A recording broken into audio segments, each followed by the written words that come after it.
আজ আমরা আলোচনা করব রায়গঞ্জ লোকসভা কেন্দ্রটিকে নিয়ে। রায়গঞ্জের নাম উচ্চারিত হলেই প্রিয়রঞ্জন দাসমুন্সির কথা মনে পড়ে। প্রিয়রঞ্জন দাসমুন্সির উপস্থিতিতে এই রায়গঞ্জ শুধুমাত্র বাংলায় নয়, সর্বভারতীয় স্তরে পরিচয় লাভ করেছিল রাজনৈতিক পরিসরে।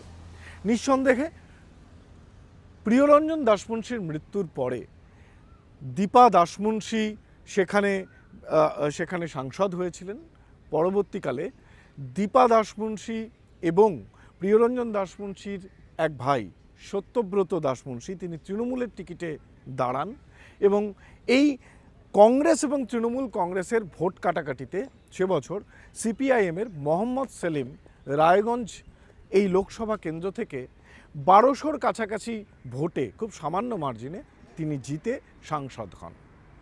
তার পরবর্তী সময়ে তৃণমূল কংগ্রেসের আধিপত্য আমরা দেখেছি রায়গঞ্জ এলাকা জুড়ে, পুরসভা, বিধানসভার ক্ষেত্রে, এবং তারও পরে বিজেপি। তবে নিঃসন্দেহে এখনও পর্যন্ত রায়গঞ্জের কথা উঠলেই সবার আগে যার নাম মনে পড়ে তিনি প্রিয়রঞ্জন দাসমুন্সি। যদিও কংগ্রেস এই মুহূর্তে 2024 সালে এখন একটা ছোট শক্তি হিসেবে রায়গঞ্জে রয়েছে। সেই প্রসঙ্গে আমরা নিঃসন্দেহে আলোচনা করব। রায়গঞ্জের ক্ষেত্রে যেটা দেখা যাচ্ছিল যে রায়গঞ্জে বামেরা ছিলেন, রায়গঞ্জে কংগ্রেস ছিল, কিন্তু রায়গঞ্জে সেভাবে বিজেপি রাজনৈতিকভাবে কিন্তু তাদেরকে তেমন একটা উপস্থিতি দেখা যায়নি। যেটা প্রথম 2009 সালের লোকসভা নির্বাচনে বিজেপি এই কেন্দ্রে 36,000 ভোট পেয়েছিল। 2014 সালের যে লোকসভা নির্বাচন হয়েছিল, অত্যন্ত তাৎপর্যপূর্ণ লোকসভা নির্বাচন, সেখানে খুবই তাৎপর্যপূর্ণভাবে বিজেপির নিমু ভৌমিক তিনি ভোট পেয়েছিলেন 2 লক্ষেরও বেশি।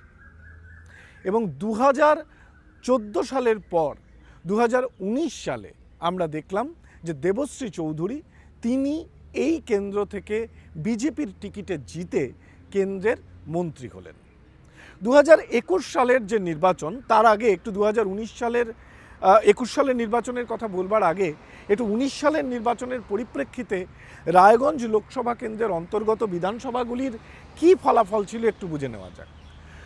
2019 সালের যে লোকসভা নির্বাচন, যে নির্বাচনে বিজেপি জিতেছিল রায়গঞ্জ থেকে, সেই নির্বাচনের যে ফলাফল তার নিরিখে রায়গঞ্জের 7টি বিধানসভার মধ্যে 5টিতেই কিন্তু জিতেছিল বিজেপি, দুটিতে জিতেছিল তৃণমূল কংগ্রেস। পরবর্তীকালে যে 21-এর নির্বাচন, সেই 21-এর নির্বাচনে কিন্তু আমরা দেখি যে বিজেপি বিধানসভা নির্বাচনে জেতে 2টি আসনে এবং তৃণমূল কংগ্রেস জেতে জেলার এই লোকসভা কেন্দ্রের অন্তর্গত 5টি আসনে।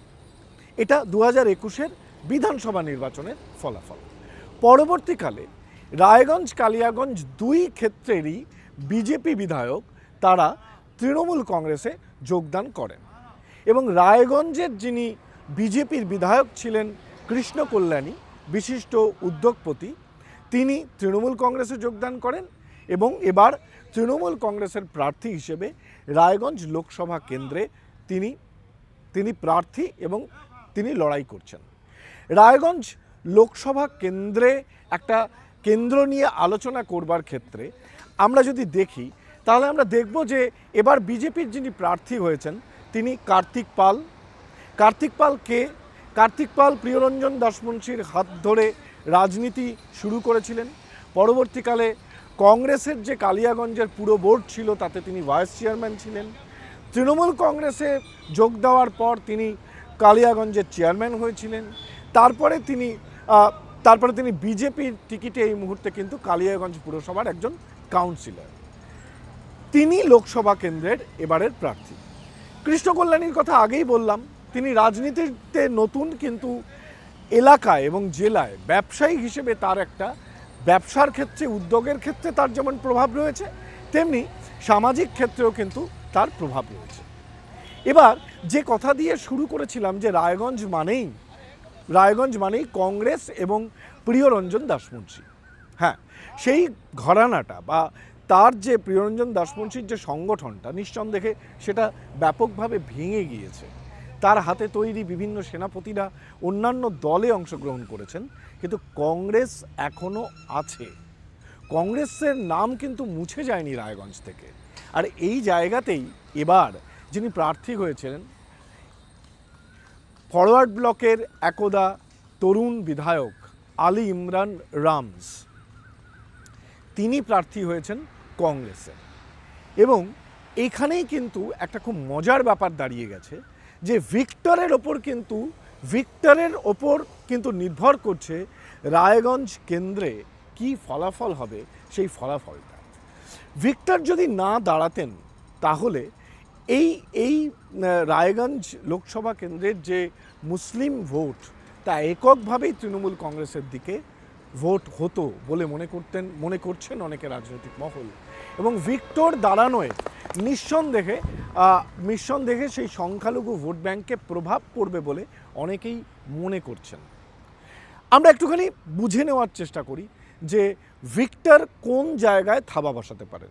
ভিক্টরের পরিবার, তার বাবা, কাকা, তাদের সঙ্গে নাম জড়িয়ে আছে চাকুলিয়ার।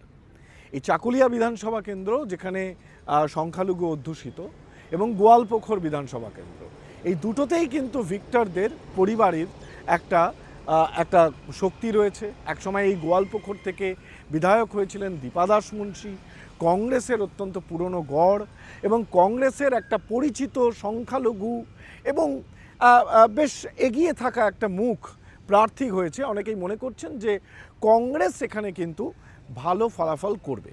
কংগ্রেস যদি চাকুলিয়া, গোয়ালপুখর এইসব জায়গা থেকে ভালো ফলাফল করে তাহলে কিন্তু চাপ বাড়বে তৃণমূল কংগ্রেসের। যদিও আলী ইমরান রামজের ক্ষেত্রেও একটা ছোট হলেও কাঁটা আছে। অনেকে বলছে সমস্যা মিটে গেছে, কিন্তু ওখানকার অনেক পুরনো স্থানীয় নেতৃত্ব, মোহিত সেনগুপ্তর মতো স্থানীয় নেতৃত্ব, তার সঙ্গে কিন্তু এই আলী ইমরান রামজের রসায়নটা পুরোপুরি মিশল কিনা এটা কিন্তু একটা বড় প্রশ্ন।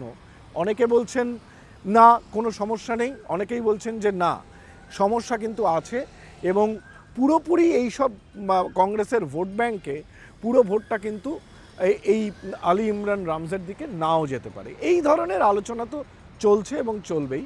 তবে আলী ইমরান রামজ দাঁড়িয়ে পড়ায়, ভিক্টর দাঁড়িয়ে পড়ায় সংখ্যালঘু অধ্যুষিত অঞ্চলগুলো, বিশেষত দুটি বিধানসভায়, সেখানে তিনি কত ভোট কাটেন বা কত ভোট পান তার ওপর কিন্তু নির্ভর করছে রায়গঞ্জ লোকসভা কেন্দ্রের ফলাফল কি হতে পারে।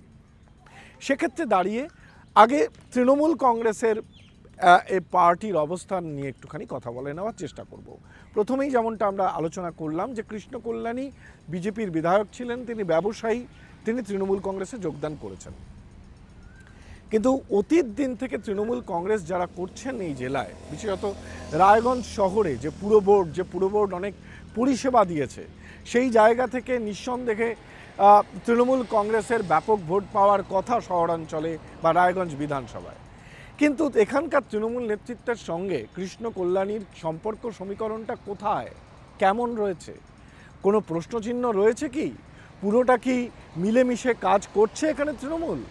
অন্যদিকে জেলা স্তরে যদি আমরা দেখি তাহলে আমরা দেখব যে তৃণমূলের জেলা সভাপতির সঙ্গে বর্ষিয়ান তৃণমূল কংগ্রেসের প্রাক্তন মন্ত্রী এবং বিধায়ক ইসলামপুরের করিম চৌধুরী, তার কিন্তু একটা বড় বিবাদ দেখা দিয়েছিল।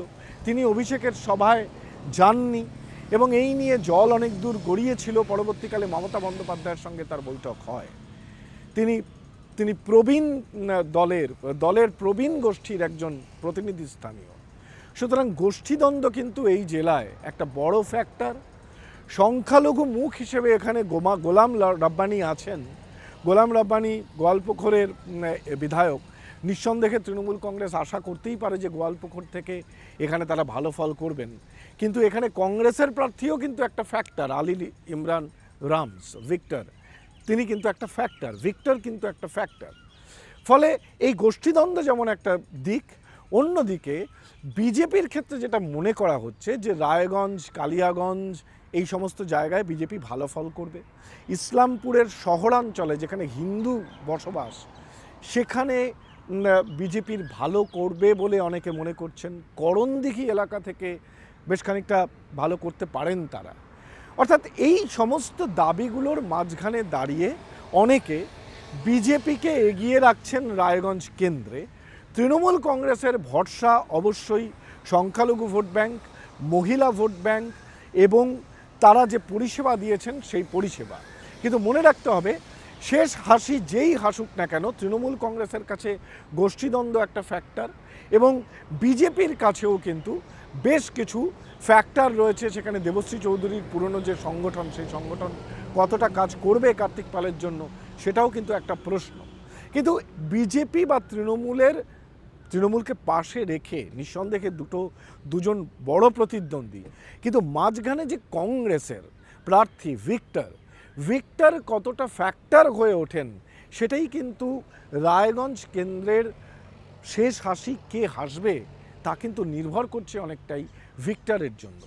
ভিক্টর যদি তেমন ভোট কাটতে না পারেন, নিঃসন্দেহে তৃণমূল কংগ্রেস একটা বড় লড়াই দেবে, বড় সমর্থন তারা পাবেন। কিন্তু ভিক্টর যদি ভোট কাটেন, তাহলে কিন্তু তিনি সুবিধা করে দেবেন বিজেপিকে। এবং অঙ্কের হিসেবেই সেখানে পুরনো যে কংগ্রেসের লোকজন রয়েছেন, তারা যদি ভিক্টরকে, এই নতুন প্রার্থীকে তারা যদি সমর্থন জানান, সেক্ষেত্রে যথেষ্ট গুরুতর ক্ষতি হতে পারে তৃণমূল কংগ্রেসের। অর্থাৎ সব মিলিয়ে যে জায়গায় দাঁড়িয়ে আছে, ভিক্টরের ভোট কাটাকাটি ফ্যাক্টর রায়গঞ্জ কেন্দ্রে, একথা আমরা বলতেই পারি।